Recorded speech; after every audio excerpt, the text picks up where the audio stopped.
Pour le cours 10, nous allons approfondir un peu nos connaissances sur les ensembles et les dictionnaires, et également sur la boucle d'itération, la boucle for, qui se généralise à ce qu'on appelle les itérables.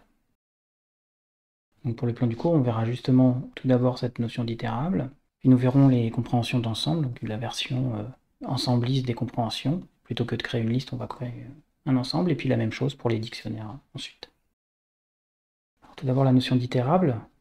On a vu que la boucle for permettait d'itérer, de parcourir des structures séquentielles, des séquences, comme les intervalles, les chaînes de caractères et les listes. Mais on a vu aussi qu'on pouvait parcourir avec une boucle for les éléments d'un ensemble, et aussi les clés d'un dictionnaire, ou directement les associations de ce dictionnaire. Toutes ces structures, on va les appeler des itérables, c'est-à-dire la possibilité de itérer, de parcourir, avec la boucle for d'un côté, et aussi la possibilité de les parcourir pour réaliser des compréhensions, notamment des compréhensions de listes. On avait dit qu'on pouvait créer une liste par compréhension à partir d'une séquence, mais en fait on peut aussi prendre un ensemble ou un dictionnaire, sachant que, contrairement aux séquences, pour l'ensemble des dictionnaires, l'ordre de parcours et donc de construction de la liste sera arbitraire. Alors pour expliquer un petit peu plus précisément, alors un itérable sur une structure qui contient des éléments de type T, ça peut être soit une liste de type liste de T, donc si T c'est int, ça fait liste de int, un ensemble de type set de T, avec la contrainte que le type des éléments d'un ensemble doit être hachable ou immutable, c'est-à-dire ne pas autoriser de modification directe en mémoire, donc on ne peut pas mettre de liste, on ne peut pas mettre d'ensemble ou de dictionnaire. Un itérable, ça peut être aussi un dictionnaire de type dict TV, avec le type des clés ici T, puisque quand on parcourt un dictionnaire, c'est les clés qu'on parcourt par défaut. On a aussi la variante du parcours sur les associations, avec items. Il y a des cas particuliers, donc si T c'est int, c'est le type qui nous intéresse, c'est int, les entiers. On a aussi les intervalles, type range, qui permettent de les parcourir. Et si T c'est str, on a aussi les chaînes de caractères, où chaque caractère est un élément de type str. Donc si on reprend la syntaxe de compréhension de liste, donc on se rappelle que les crochets ici expliquent qu'on veut construire une liste, et on veut la construire donc en prenant chaque élément, une expression lm, dans laquelle une variable, la variable de compréhension apparaît, et cette variable va contenir les éléments de la structure. Donc si c'est une séquence, les éléments de la séquence, donc l'intervalle dans l'ordre des entiers de l'intervalle, une chaîne de caractères dans l'ordre des caractères, une liste dans l'ordre des éléments de la liste, ou un ensemble sans notion d'ordre, ou un dictionnaire, enfin les clés d'un dictionnaire sans notion d'ordre, ou les couples clés-valeurs d'un dictionnaire sans notion d'ordre. Et tout ça, donc, c'est l'itérable ici. Donc, et le principe d'interprétation, en fait, c'est toujours le même, c'est juste que l'itérable, maintenant, va à chaque fois fournir une nouvelle valeur. Donc si c'est un ensemble, c'est les éléments de l'ensemble, si c'est une séquence, les éléments de la séquence, etc. Et à chaque étape de construction de la compréhension, la variable var de compréhension aura la valeur de l'élément courant dans l'itérable.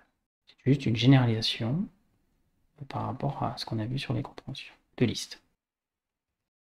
Alors, pour prendre un petit exemple, on avait vu dans les compréhensions de liste comment créer une liste, par exemple, de carrés à partir d'un range. Ça, on l'avait vu déjà sur les compréhensions de liste. Maintenant, avec les itérables, on sait qu'on peut prendre autre chose qu'une séquence ici. On peut, par exemple, prendre un ensemble. Je vais prendre un ensemble avec des nombres.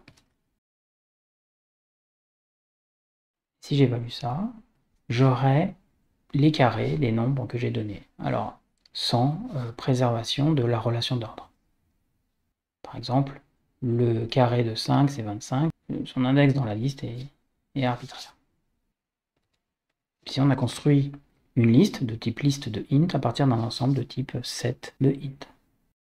Voilà, donc on peut tout simplement utiliser les ensembles dans une compréhension de liste, avec quand même ce danger potentiel, entre guillemets, surtout cette difficulté de tester, le fait que l'ordre de construction des éléments est arbitraire, vu que l'ordre des éléments dans l'ensemble est arbitraire. On peut reprendre aussi, par exemple, la fonction qui crée la liste des valeurs d'un dictionnaire. On avait fait ça lors du précédent cours. Si par exemple je prends ce ce dictionnaire ici, je peux reconstruire la liste des valeurs. Après, ce qu'on met comme expression, mais for clé in mondico. Mais ici, ce que je peux faire en tout cas, c'est parcourir les clés de mon dictionnaire et je vais construire un élément de la liste résultat par clé dans le dictionnaire, encore une fois selon un ordre arbitraire. Et ce que je veux, c'est tout simplement la valeur. Et la valeur, c'est ce que j'ai associé à la clé. La deuxième possibilité, je dirais un petit peu plus élégante, c'est d'utiliser le parcours des associations pour récupérer la valeur. Donc ici, le parcours, c'est à la fois clé et la valeur dans les éléments, les associations, donc avec items du dictionnaire. Et à ce moment-là, j'ai juste à retourner la valeur. On peut aussi utiliser la variable spéciale. On obtient le même résultat. Ça va nous permettre de redéfinir la fonction liste de valeurs de façon bien plus concise que lors du précédent cours. Ici, ce qu'on peut faire, c'est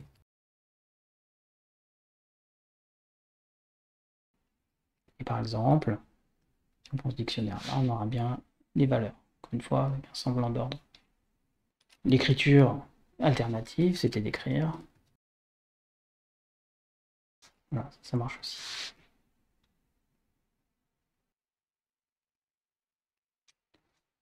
On va maintenant regarder les compréhensions d'ensemble. Là, ce qu'on a fait, c'est prendre les compréhensions de liste à partir d'ensemble et dictionnaires, sachant que c'est pas le plus adapté puisqu'on a introduit une notion d'ordre qui n'était pas présente à la base. Donc il va être plus fréquent de faire des compréhensions d'ensemble ou de dictionnaires, lorsque l'ordre n'intervient pas. Et encore une fois, on va pouvoir partir d'une certaine façon de n'importe quel itérable, à condition de respecter la contrainte que les éléments de l'ensemble, ou les clés du dictionnaire qu'on va construire après, sont bien immutables, hachables, comme d'habitude. Alors, d'abord les compréhensions simples. Et pour illustrer ces compréhensions simples, on va tout simplement construire l'ensemble des éléments qui apparaissent au moins une fois dans une liste. Notre point de départ, ça va être une version sans compréhension, qu'on peut voir ici. Une fonction très classique, on prend la liste L en entrée, on ressort un ensemble. Cet ensemble, on l'initialise à vide, puis on parcourt tous les éléments de la liste et on ajoute chaque élément à l'ensemble. Ça, on l'a fait, c'est facile à faire. On peut cependant faire cette construction en une seule ligne, directement sous la forme d'une expression de compréhension. Et cette expression, elle va suivre cette syntaxe-là. Plutôt que de dire qu'on va construire des listes, et donc c'était les crochets qui exprimaient les listes, ici, ce sont des accolades qui expriment le fait qu'on va construire un ensemble. On verra pour dictionnaire, c'est accolade aussi. Il y a un petit élément syntaxique différent pour les dictionnaires.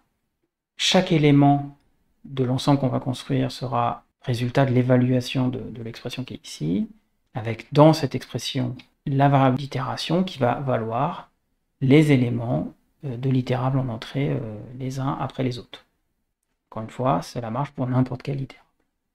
Donc la variable de compréhension va être de type T, si on itère sur un itérable dont les éléments sont de type T, et on va construire un ensemble où chaque élément sera du type de l'expression lm. Le principe d'interprétation, c'est toujours le même, sauf qu'on va cette fois-ci construire un ensemble. Ça veut dire que pour deux éléments de l'itérable de départ, j'obtiens le même résultat comme valeur d'expression de l'ensemble, je vais avoir qu'une seule fois l'élément. Encore une fois, ce qu'on construit, c'est un ensemble, donc qui va éliminer les répétitions. On remarque comme d'habitude que l'ordre du résultat est arbitraire, puisque c'est une construction d'ensemble. Et comme pour les compréhensions de liste, la variable d'itération n'a pas besoin d'expliciter le type de cette variable, puisqu'on peut le déduire de l'itérable qu'on a pris en entrée. Alors voilà un petit exemple. Ici, on construit tout simplement l'ensemble des cas pour cas dans la liste ici de départ. Ce qu'on va avoir, c'est un ensemble qui va éliminer les répétitions. On peut déduire de cet exemple la variante de la fonction élément, où on va dire tout simplement que je retourne l'ensemble des E, par exemple, pour E dans la liste de départ. Et ici, nos tests passent. Donc on a réduit le principe de récupérer les éléments d'une liste à sa plus simple expression. Alors, Là, j'ai pris des exemples numériques, mais on peut bien sûr prendre par exemple des chaînes de caractères. Donc par exemple, et ça peut être utile, on veut les caractères distincts qui apparaissent dans une chaîne de caractères.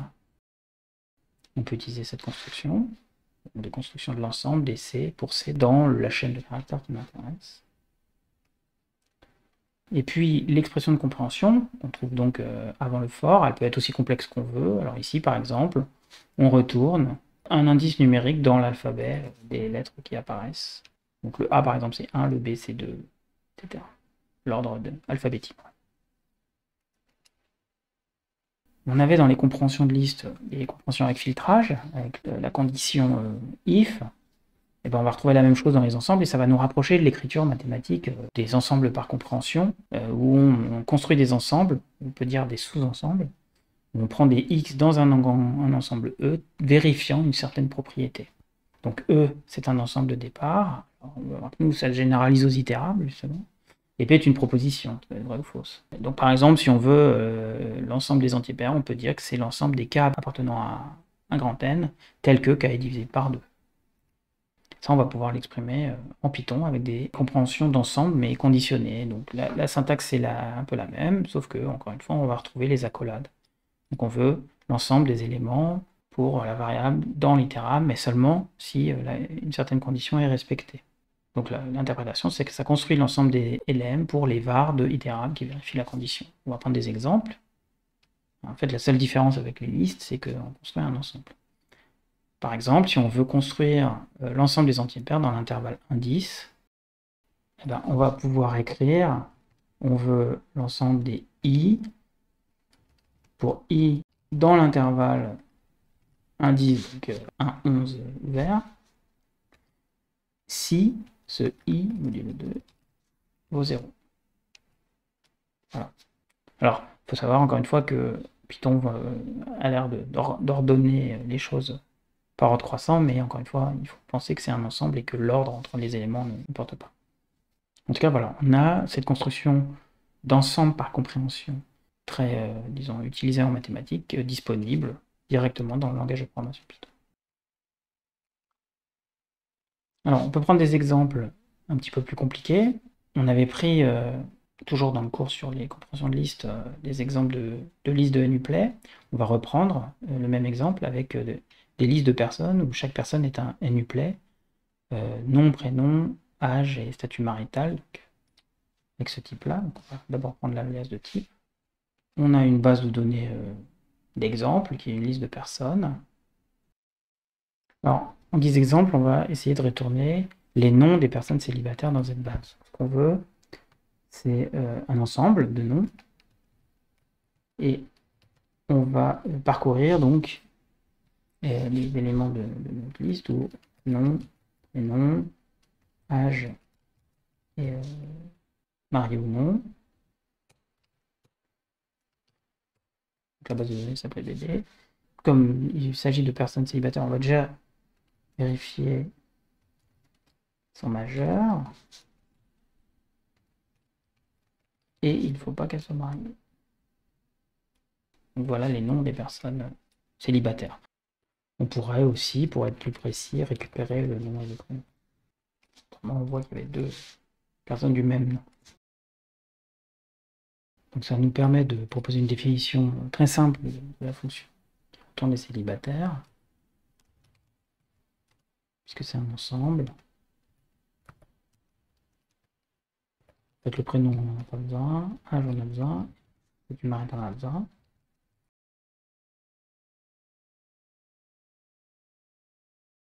Voilà. Et avec les tests associés qui passent. Donc c'est un bon exercice de reprendre peut-être certains exercices des semaines précédentes et d'essayer de les résoudre avec des compréhensions. Sachant que c'est pas toujours possible, on l'avait déjà expliqué, on a un peu les mêmes limitations qu'avec les listes, sauf qu'ici on construit des ensembles.